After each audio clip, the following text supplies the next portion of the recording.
இந்த நேரத்தில் ஒரு முக்கியமான செய்தியை சொல்லணும்னு நினைக்கிறேன். என்னன்னா, ரஜினி அவரை வைத்து 100 கோடி 200 கோடி 300 கோடிக்கெல்லாம் செலவு பண்ணி படம் எடுக்கிறாங்க. அந்த படங்களுக்கெல்லாம் இந்த மாதிரி ஒரு வீடியோ போட்டு எந்த ப்ரொமோஷனும் பண்ணலை. அதிகபட்சம் ஒரு ஆடியோ லான்ச்சுக்கு வருவார், அங்கே ஒரு ஸ்பீச் கொடுப்பாரு, அதுவே வந்து ஒரு பெரிய ப்ரொமோஷனாக மாறும். மற்றபடி ஒவ்வொரு ஊடகத்துக்கு பேட்டி கொடுக்குறதெல்லாம் ரஜினி பண்ணுறதில்ல. ஆனால் படையப்பாங்கிற படத்தை ரீரிலீஸ் பண்ணுறதுக்கு அவர் இப்போ ஒரு வீடியோவில் ஒரு ப்ரொமோஷன் கொடுத்துருக்காரு. என்ன காரணம்னா, அது அவருடைய சொந்த படம். அதுக்கடுத்து பார்த்தீங்கன்னா, ரஜினி நடித்த பல படங்கள் சமீபத்தில் ரீரிலீஸ் ஆகிருக்கு.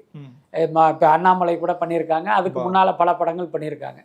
அந்த படத்துக்கெல்லாம் ஒரு பெரிய ஆர்வம் காட்டாத ரஜினி படையப்பாக்கு பார்த்தீங்கன்னா ஒரு ஸ்பெஷல் கேர் எடுத்து இப்போ ஏற்பட்ட ஒரு மார்க்கெட்டிங்கில் இறங்கியிருக்காரு. காரணம் என்னென்னா, அவருடைய படம் அப்படிங்கிறதுனால. இதே அக்கறை வந்து வேறு தயாரிப்பாளர்களுடைய படங்களுக்கும் இருந்தால் ரொம்ப நல்லா இருக்கும்னு தோணுச்சு.